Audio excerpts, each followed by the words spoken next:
연금술의 상징체계에서 흔히 작업의 처음 단계에 양성자의 상징이 출현한다. 양성자는 대극이 너무 이른 합의를 나타내는 괴물 같은 존재이다. 융은 사람들이 배척하는 이 양성자를 남성적 정신의 반쪽을 보살피면서 연금술이 상징 체계가 무의식적 집단 정신의 표명임을 증명하고자 노력하였다. 융은 사실 그러한 궁극적 관계를 확신하고 있었지만 정신적인 것의 생물학적, 생리적, 미시 물리학적 과정과 있을 수 있는 관계를 처음에는 의도적으로 외면했다. 이러한 접근 방식의 단점은 융 자신이 강조한 것처럼 정신적인 것이 정신적인 것으로 설명된다는 데 있다. 처음에는 융은 정신과 물질의 병행성을 인식하지 못한 채 현대 물리학과 유사한 개념과 사고 모형을 발전시켰다. 이에 속하는 것이 보완성의 개념인데 양자 물리학에서 입자와 파장 사이, 심층 심리학에서는 의식 내용과 무의식 내용 사이에서 무엇을 본다. 동시성의 현상이란 내적인 사건, 꿈과 착상 사이의 결합은 인과적으로 원인과 결과의 과정을 거쳐 외부 사건과 결합하는 것이 아니라 상대적 동시성을 통해서 그것을 체험하는 개체의 동일한 뜻을 통하여 결합되는 것과 같다. 이 동시성의 현상을 경험하는 개체의 무의식에서 원형인 특히 활성화되는 상황, 물리학자가 흥분된 상태에서 출현한다. 융은 이것을 한계에 넘어서라는 측면이라고 이름하였는데 이것을 통해 원형은 물질 세계에 다다른다. 융은 우리가 집단적 무의식의 가장 밑바닥층에 한 조각 미지의 자연을 만나게 된다고 가정했다. 모든 것이 들어있는 자연, 물질을 포함한 미지의 것, 그곳에 정신동물적 또는 본능적 단계에 있는 것들이 전의식적 측면을 발견하게 된다. 그리고 인간의 이 층을 활성화함으로써 동시성 사건들이 가장 흔하게 나타난다.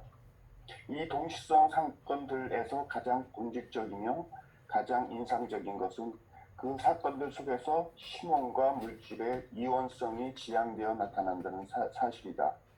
이 사실 속에서 동질성 사건이 고유의 누비노제가 나타난다.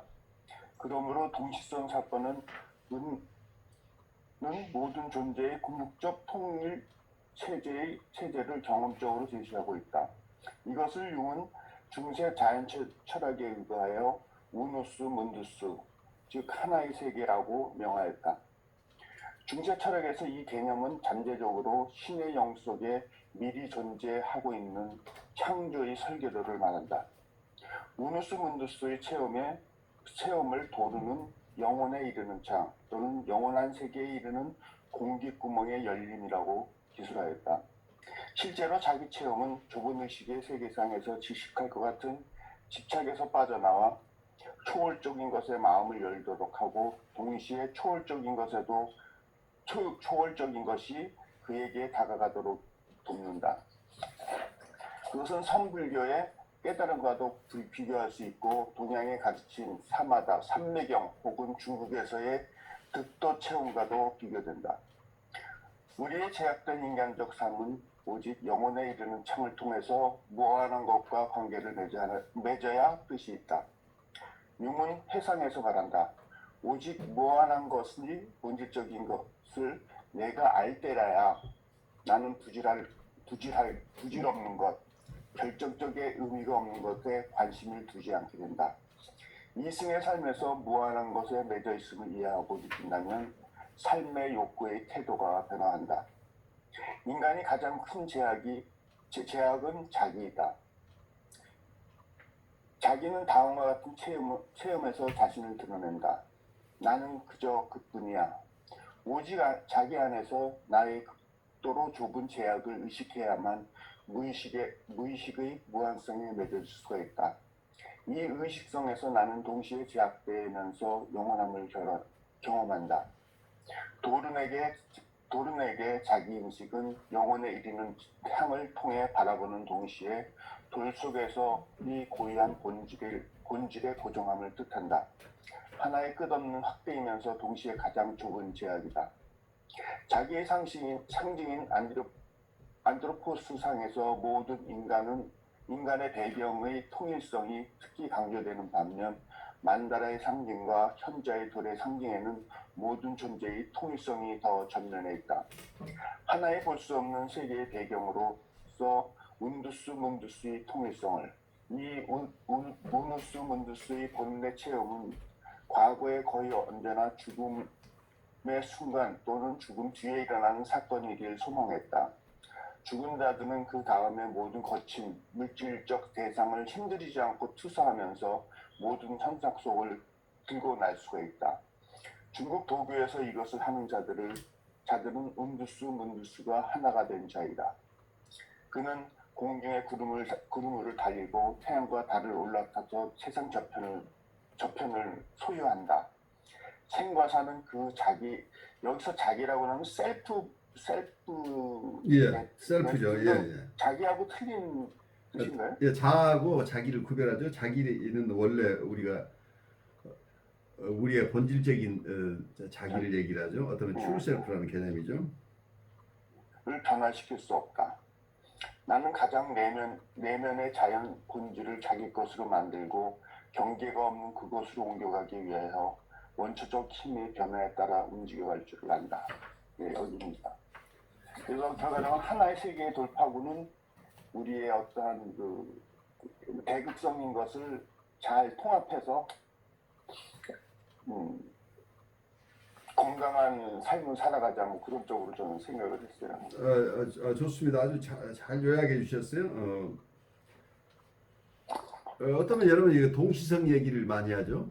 어떤 것은 내가 어떤 생각을 하고 있는데 외부 세계에서 어떤 것들이 일어난다. 그러면 우리가 보통 인과적으로 생각하는 건 우리가 이해하고 있는 것과 달리 이 세계가 각각 나누어져 있는 여러 개의 세계가 아니고 모든 것이 다 하나여서 우리가 이해할 수 없는 것, 인과적인 법칙으로 이해할 수 없을 만큼 이 세계에는 하나로 되어 있다. 이제 이런 개념, 문두스라는 이런 개념을 쓰고 있는데 하나의 세계, 이런 것들이 궁극적으로는 우리의 셀프 자체가 굉장히 고귀한 거라는 얘기를 하고 있죠. 그래서 우리를 찾는 것은 어떤 면에서는 우리를 계속해서 우리가 자기라는 얘기를 굉장히 중요시하고 있는데 아마 아까 요약한 내용에서 나오는 게 자기의 상징을 안트로포스 상으로 본 거죠. 안트로포스라는 우리 신화에서 혹은 과거 연금술이나 혹은 영지주의자들이 잘 사용하였던 이 안트로포스라는 이런 상징을 통해서 이 안트로포스는 어떤 온전한 인간인데 이 완전한 인간, 신과 같은 속성을 가진 어떤 신과 동일시했을 만큼 훌륭한 이런 완전한 인간이 우리 안에 있다 하는 이게 안트로포스인데 이건 안트로포스는 결국은 자기의 상징이라는 얘기죠. 셀프다. 이게 우리라는 얘기죠. 그래서 여기에서 자기의 상징인 안트로포스 상에서 모든 인간의 배경의 통일성이 특히 강조된다는 얘기죠. 그렇지만 또 한편에서는 또 다른 상징들이 있었죠. 만다라 상징과 현자의 돌 상징에서는 모든 존재의 통일성이 더 전면에 나타난다. 이제 이런 여러 가지 상징들이에요. 그래서 우리가 다 알아듣기는 어렵지만 이 속에서는 첫 번째는 인간의 배경의 통일성인데 그 뒤에는 모든 존재의 통일성. 그래서 우리 인간의 통일성뿐만이 아니라 이 삼라만상 모든 존재의 통일성을까지를 그래서 우선 안트로포스를 통해서 인간 배경의 통일성이 나오고 그리고 만다라 상징과 현자의 돌에서는 모든 인간을 넘어서 모든 존재의 통일성까지 이르죠. 그래서 하나의 볼 수 없는 세계 배경으로서의 우누스 문두스의 통일성을, 이 우누스 문두스 본래의 체험은 과거에는 거의 언제나 죽음 순간에 또는 죽음 뒤에 일어나는 사건이기를 소망했다. 그렇지만 어쩌면 이러한 깨침을 융은 이 세상을 떠나기 전에 하는 거죠. 그래서 여기에 융 자신의 체험에 대한 얘기가 나오죠. 맨 마지막에. 그융 이런 지금까지 중국의 도가에서 도교에서 하는 얘기나 또 서양에서 이런 우누스 문두스를 배경으로 하는 여러 가지 설명들이 있었는데 거기에 대한 직접 체험을 한 사람은 많지 않은데 어떤 융 스스로의 체험을 그 회상에서 이분이 80이 넘어서 한 자서전에서 자기의 체험을 얘기하고 있어요. 그래서 어떤 면에서는 이 통합된 세계, 어떤 내 스스로 융 스스로의 존재의 통합성과 그리고 우주의 통합성을 체험하는 그런 꿈을 꾸었는데 그 꿈 내용을 마지막으로 한번 정리해 주실래요? 그 부분 270쪽 한번 같이 쉐어해 주시면 좋겠네요. 융은 자신도 비슷한 일을 한번 경험했다. 사고로 인해 심장 폐경색으로 수주간 죽음의 언저리를 떠돌던 때였다. 그는 회상에서 기술한 것 같은 망화적 환영을 보았다. 그는 지구의 높은 공간에 떠 있는 경험을 했다. 우주에서 그는 떠다니는 돌을 보았다. 명금술의 기성의 돌. 그것은 돌 하나로 이루어진 사원이었다. 그가 그 사원에 가까이 가자 그는 마치 모든 지금까지의 것이 나로부터 떨구어지는 것 같은 느낌이었다. 모든 내가 마음먹은 것, 내가 원했던 것, 생각한 것, 모든 끊임없이 지상적 현존의 환상들이 나로부터 떨어져 나갔다. 내가 요구하거나 원하는 것은 아무것도 없었다. 말하자면 나는 개체적으로 존재했다. 나는 내가 살아온 그것이었다. 차원에서 현실에서 나와 더불어 있던 그 사람들이 그를 기다리고 있었다. 그들에 대해서 나는 현실에 속했다. 계속되는 환영에서 그 신격들이 거룩한 결혼을 체험했다. 나는 내가 거기서 어떤 역할을 해야 했는지 잘 몰랐다. 결국 나는 그것 자체였다. 나는 결혼이었다. 그리고 나의 기쁨은 축복된 결혼의 기쁨이었다. 커다란 저항과 고통을 겪는 뒤 비로소 융은 다시 세속적 존재의 제약에 적응할 수 있었다. 그가 이 환영들에서 기술하는 것은 우누스 문두스의 감정 체험이었다. 이 감정 체험에서는 모든 시간 속에서 일어나는 모든 것이 무시간적 객관적 통일체로 모아져서 체험되는 것이다. 그래요. 이 부분은 어떤 면에서는 우리가 이 세상을 다 완전하게 온전하게 살아내고 충분하게 우리가 이 세상에 올 때 가지고 왔던 자기를 잘 실현한 후 이후에 어떤 모습이겠죠. 그래서 아무 것이 거칠 것이 없는 자유스러운 어떤 존재로 우리가 이 세상을 하직하고 끝나는 게 아니고 이 세상에서 다시 자유로운 자로서 원래의 모습으로 복귀하는 그런 상황을 어떤 이런 환상 속에서 잘 보여주고 있다고 보이겠죠. 여러분들이 이 내용들을 잘 알아듣기 어려워요. 알아듣기는 어렵지만 융 스스로가 지금까지 동서양의 지혜들을 어떤 단순하게 이분은 학자로서 그냥 연마했다, 학자로서 연구를 했다고 학자로서의 연구한 측면도 굉장히 큰 업적이지만 이분은 삶 자체를 자기 본인이 탐구하는 것 자체가 단순한 학문이 아니고 자기의 실질적인 삶을 이렇게 살아오신 분이라고 보여요.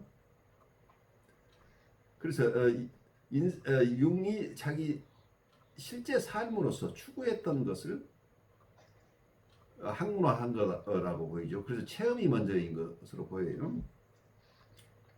그래서 융의 책은 단순하게 어떤 학문적인 것이 아니고 수행적인 측면이 같이 있지 않느냐. 우리가 이 세상에 온 목적을 달성하고 이 세상을 떠나는 모습까지를 담아내고 있는 것이죠. 그래서 우리는 왜 이 세상에 왔으며 그리고 우리는 어떤 모습으로 이 세상을 떠나는가 하는 것을 융 나름대로 동서양의 지혜를 다 섭렵하고 나서 본인 나름대로의 마지막 이 세상을 떠나는 과정까지를 이분이 잘 보여주고 있지 않느냐 싶어요. 이건 융이 80인생을 살면서 80을 넘어 살면서 끊임없이 추구했던 삶의 의미이기 때문에 우리 지금 처한 입장에서 이걸 다 체득할 수는 없어요. 단지 융이 이런 삶을 산 것이 융의 어떠면 자기 실현이죠. 셀프 리얼라이제이션이라고 할 때 이 셀프를 우리도 우리의 셀프가 있는데 우리 셀프 리얼라이제이션을 어떻게 할 것인가 하는 우리에게 아주 좋은 본보기를 보여준 것이다 이렇게 생각이 돼요. 그래서 우리 정신분석적으로 이분을 이해하는 것도 중요하지만 정신분석적인 어떤 그런 통찰들 이전에 융의 삶으로부터 우리의 삶의 자세를 융이 말씀하시고 있는 내용에 동의하건 동의하지 않건 이런 철저한 본인 나름대로 자기의 삶에 진실하게 어떤 자기의 소망을 가지고 자기의 원의를 가지고 이 세상을 살아내는 이 태도는 우리 모두에게 하나의 귀감이 되지 않나 싶어요.